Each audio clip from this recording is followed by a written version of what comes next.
Hello, I'm Blair Bathory, and this is the Something Scary podcast. Thank you so much for being here. Whether this is your first time or you're one of the brave souls who join us every week.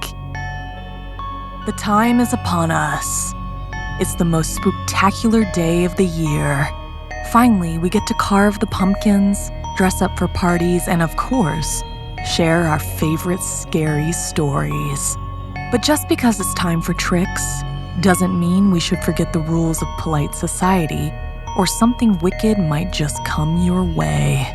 So treat yourselves, foolish mortals. It's Halloween. Let the haunting begin.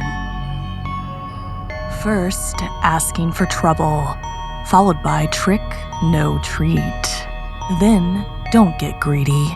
Finally, in our featured story, Halloween Night Horror. Before we get started, we also wanted to say that next week we'll be on a much-needed hiatus. But don't worry, we'll be back with more scary stories the following week. So, wanna hear something scary?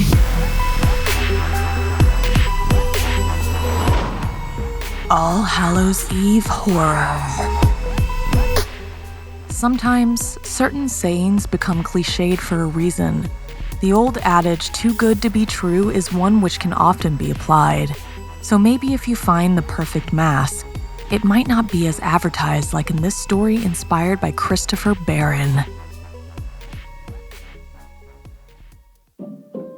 Mortimers Mask was the best place in town to get a Halloween mask. It had been in its original location since anyone could remember. Mr. Mortimer was known for making some of the most realistic masks around. The store was very modest with only a simple sign over the front windows that said, Mortimer's Mask, in big orange letters. Inside, the walls were hidden by pegboards that held every kind of mask that you could ever want. There were clowns, werewolves, vampires, and zombies. The ones that took first place at every costume contest. There were even a few that looked like demons, devils, and a handful of those that couldn't be explained. Behind the counter was Mr. Mortimer himself. He was a chubby, balding man with a white shirt, red suspenders, and brown pants. He wore little glasses that made his eyes look far too small for his round face, but they crinkled at the corners whenever a new customer came in. He was friendly and loved to help his customers with their choices. And if there was something special you wanted, Mr. Mortimer would gladly take a special request and make you a mask himself. It was a week before the big day when I walked into the shop for the first time and I saw the vast collection staring down at me from the walls.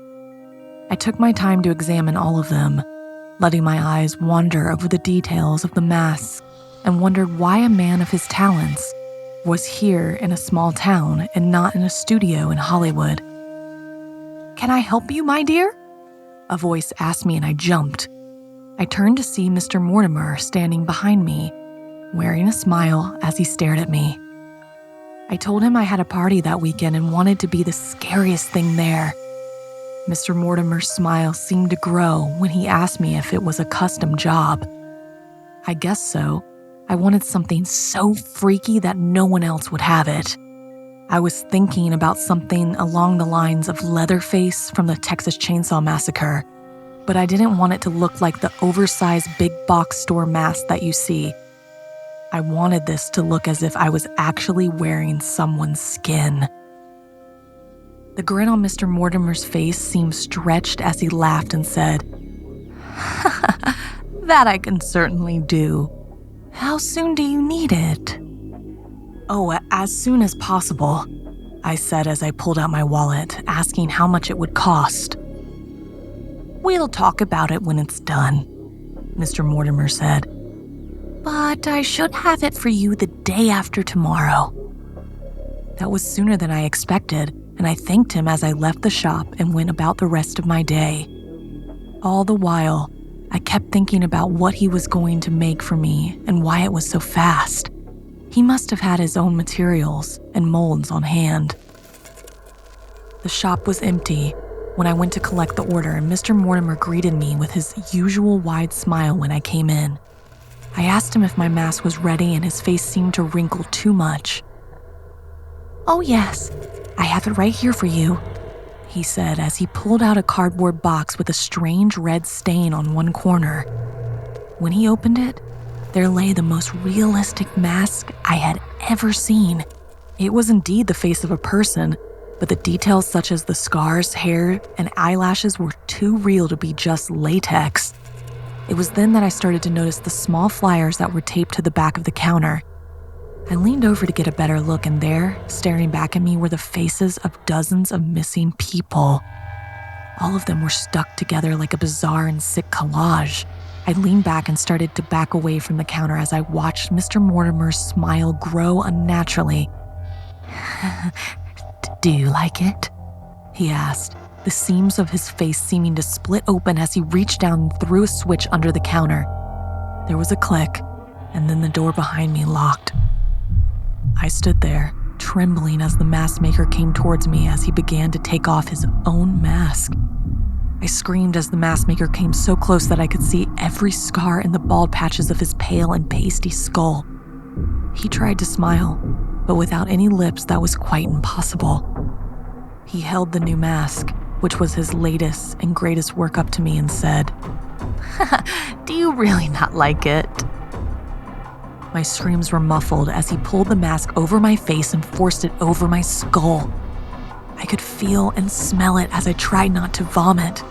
His jaw clattered together as he laughed, which was hollow and seemed to muffle my screams as he pulled his greatest mask over his newest customer. Have you ever found a mask that looked a little too real? Would you still try it on? Do you have a favorite that you've worn for Halloween?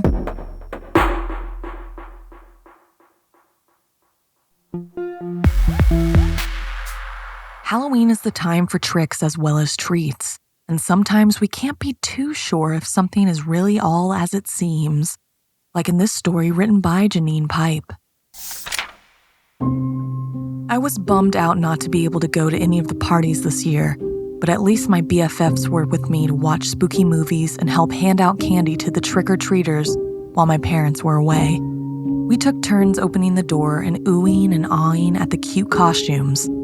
Whenever it was my turn, it took a little longer since I was on crutches, but we made it work.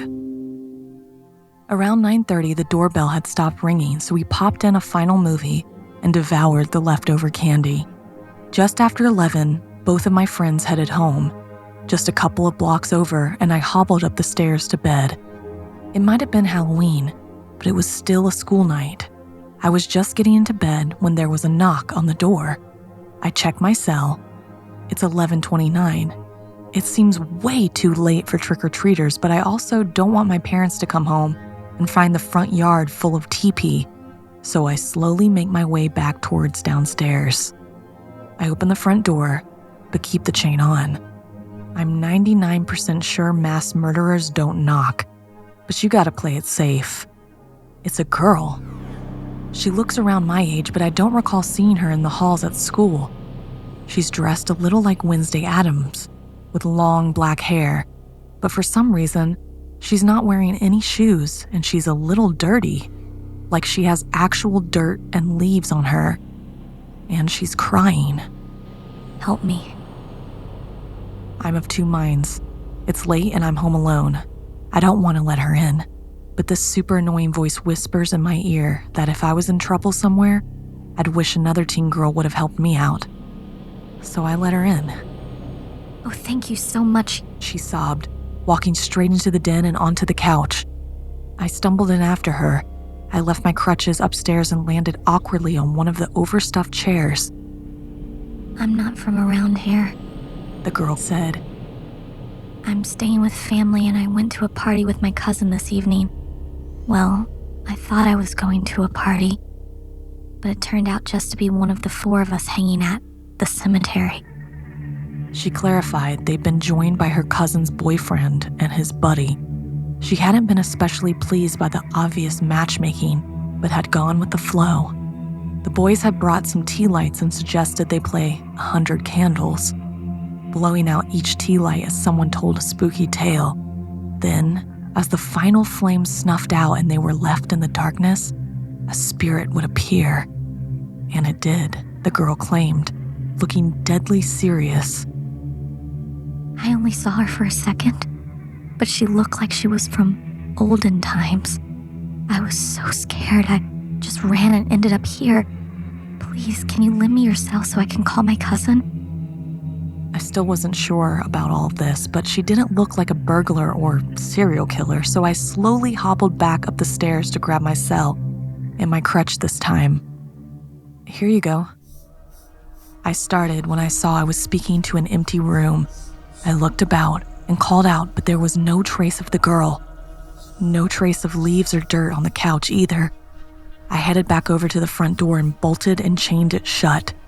Then I went back to bed. When I woke up the next morning, I was still feeling weird about the whole thing. I decided I would just ask around school. She might not be from here, but it sounded like her cousin and the boys were. I flicked on the TV for some company as I made myself some coffee when I caught the end of the morning news report. The teen's body was found by dog walkers this morning in the cemetery. The county medical examiner has stated she looks like she was killed around 9:30 p.m. last night. If you have any information, please call us on. I stood frozen, staring at the TV. The reporters must have gotten there fast, as they had footage of the body being placed into the ambulance for the morgue. Her face was covered with the white sheet, but as soon as I saw the long black hair spilling out from under it, I knew. And then just before it cut back to the reporter, I saw her feet at the bottom of the gurney. Her bare feet. It didn't make sense. I rushed over to the sink thinking I might throw up. If the girl was killed around 9:30, how on earth could she have appeared on my door at 11:29? Unless the girl who came to see me to ask for help was already dead. Would you open the door long after the trick-or-treaters had gone home? What would you have done if your visitor just disappeared?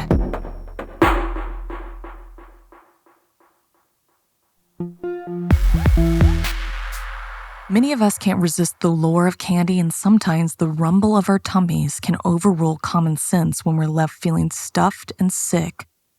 But what if your greed reaches a whole other level, as in this All Hallows Eve tale inspired by Solar 496? Halloween was a lot of fun for Amber, Claudia, and Anna Torch. The triplets were well known in school for their devilish behavior. Amber was hardened, solid, and as tough as nails. Claudia was cruel, calculated, and as cold as ice. Finally, Anna was dangerous, deceptive, and as quick as a snake. They loved Halloween because of their tactic to get candy. They would buy the most horrifying costumes they could get their hands on and then scare any young children nearby, causing them to scream and run, often leaving their candy behind, which the girls would take for themselves. Everyone knew about the yearly act, but as they always wore concealing masks, nobody knew it was them. This Halloween, they had even bigger plans. The sisters realized if they took the bags and went from house to house, they could get double the candy, the haul they stole and a fresh batch from trick-or-treating. And their plan worked. Soon they had so much candy that it was hard to carry. Then they saw a young girl moving through the streets carefully and quietly. She was alone with a large bag of candy in her hands. The girls decided to get one final score and then call it a night. As they got closer, they realized they knew their target, the new girl, Alice. She just moved in with her grandmother a few weeks back. Most people avoided Alice as there were rumors that if you pissed her off, you'd be visited by her grandmother and punished under Alice's request. Apparently, there was no end to Alice's creativity. The sisters thought it was a load of rubbish, so the trio scared Alice, who screamed and ran, dropping her bag of candy in her haste. The girls laughed and grabbed the bag from off the pavement, then dragged all the goods back to their house. At home, they hid in Anna's room to sort through their ill-gotten gains. They emptied their bags onto the carpet. Alice's bag was also full of candy, but as soon as they started to pour it out, the door slammed open. On the other side was a short, old lady. Her eyes were full of rage, and she was looking at the girls with disgust. They knew who this was, Alice's grandmother, but they weren't scared, more annoyed. She was an old lady. They were strong teenagers. They could take it. A smile crept across Alice's grandmother's face as she locked eyes with Amber and shut the door behind her. "Are you really tough as nails, Amber?" the old lady said, casting her hand towards Amber, who clutched her stomach as her eyes widened in pain. She coughed and spat out blood, her eyes starting to water. Amber tried to scream in pain, but her mouth filled with blood, making it impossible. Finally, the girl fell to her hands and knees. Her back arched and her body caved in. She vomited up several bloody 6-inch iron nails from within her belly. She then fell to the floor, dead. Alice's grandmother turned to Claudia, who backed up against the wall in fear. "Claudia, are you really as cold as ice?" she asked this time, casting her hand now at the second sister. Claudia's tan skin turned pale as she gasped for air. Her lips turned from pink to a bright blue, and tiny clear crystals pushed through every pore of her body. Within seconds, her body was blue and she fell down, shattering into minuscule pieces of ice as she hit the floorboards. Alice's grandmother grinned evilly and turned to Anna, who was struggling to open the door, but it was firmly locked. "Your turn, Anna," the old lady said as she raised her hand slowly, relishing the moment. "Are you really as quick as a snake?" Anna felt something huge twist and writhe inside her stomach, and she gasped in shock and pain. She screamed as she felt it force its way up her throat, blocking her windpipe. A 12-foot-long king cobra slithered out of her mouth and onto the floor. Anna fell to her knees, coughing and gasping from the pain. The last thing she saw was the giant cobra opening its jaws, preparing to strike. Alice's grandmother turned on her heel and left the room. Their bodies would be a reminder that you should never take more than your fair share. Have you ever overindulged in candy on Halloween? Have you ever been tempted to take more than what's fair? And did you pay the price for it?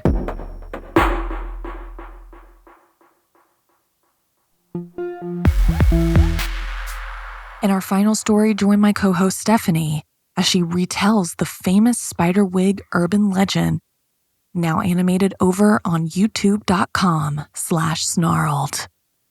And just one more time, spooky friends, happy Halloween. Sometimes we can be so caught up in the perfect costume or accessory that we don't always fully consider the consequences of our actions. But be careful. What can seem like a mundane act can lead to something far more sinister. After all, urban legends have to originate from somewhere. Elena wanted an authentic Halloween costume, so she sneaked up to the attic to check out her family's old clothing trunks. Pulling down the dusty old ladder, she headed up, realizing why she wasn't allowed there. It was dark and creepy, so she took in a deep breath as she climbed the ladder. She clicked on the light, and in front of her was an oversized portrait of her stern, mean-looking deceased great-grandmother. She felt a spooky chill run down her spine. No wonder they barely visited and locked away her stuff. As Elena opened the trunk, she felt like the painting's eyes were following her. Digging through her great-grandmother's belongings, she pulled out a gorgeous 1920s French dress, and she knew she had to wear it. Holding it up in front of herself, she danced around the attic, stopping dead in front of the portrait when she realized it was the exact dress her great-grandmother was wearing in the painting. She also kind of looked like her, except her hair was all wrong. She needed the bob hairdo from the 1920s, like in the painting. Suddenly, she remembered she'd seen a wig at the bottom of the trunk. She was about to try it on when the doorbell rang. Clutching the wig and dress, she ran down the stairs to open the front door. "We're going to be late," chastised her best friend, standing in the doorway and freaking out. Elena quickly got dressed and did her makeup. She looked in the mirror and she was thrilled with the result. She had a vintage, authentic look, and she was sure to win the costume contest. The two left for the party, giggling at how she looked like a 1920s gangster. However, by the time they arrived at the party, Elena's mood had turned. She kept scratching at the wig. Having never worn one before, she had no idea it could feel so tight. It was itchy and crawly. They'd only ever been at a party for 5 minutes when the crawling sensation became almost unbearable. "This wig is just so itchy. I don't think I can stand it for the whole night," she told a friend. Sweat was dripping down her back and she became weak in the knees. Her friend caught up to her and said, "You have to keep it on for the contest." Her friend practically dragged her up on stage when it started. When it was Elena's turn to step into the spotlight, she didn't show up. The host looked around and called her up again. Then he looked closer. She was in the back of the stage, looking like she was about to collapse. Oh God," cried the host, pointing at her wig. He watched as a small black spider emerged from under the wig, followed by another and then another. Elena's eyes rolled into the back of her head and she dropped to the floor. When she hit the ground, hundreds of black spiders crawled out from under it. Elena gasped, the pain jolting her back. She shrieked as the spiders covered her face, thrashing around on the ground while slapping at the spiders as they traveled down her arms. "Great costume! How does she do that?" one person asked. Some guests giggled and cheered in awe at the convincing performance, until she jerked the wig from her head. A sea of baby spiders burst from under it, scattering everywhere. They began crawling out of her ears and eyes. Some partygoers screamed and fled, realizing that this was real. Her friend grabbed the punch bowl and drenched her in the liquid. The spiders dispersed, leaving Elena with swollen, red marks. Although she was awake and seemingly okay, the light in her eyes was gone. Her parents were grateful she was alive, but they were still worried, especially when she said she had been in the attic. A spider had spun a nest inside the wig, and the little creepy crawlies had just hatched in time for the Halloween costume party. The good news was she won the costume contest, but even that couldn't cheer her up when she learned the truth. "Sweetie, your great-grandmother's things were locked away because they thought it was necessary to keep her belongings separate. You know, there was a similar situation involving spiders once, and during the weeks that came after, something really frightening happened to her. She started losing her sanity and she..." Her mother went silent. "What, Mom? What happened?" Elena begged, now nervous. "1 week later, she was dead," her mother replied. "The autopsy revealed that her body was full of spiders." Elena's mouth fell open in astonishment and disbelief and fear. And in that fleeting moment, as if time had slowed down, her mother's heart skipped a beat. It was then when she thought she glimpsed a shadow of a spider darting across Elena's eye.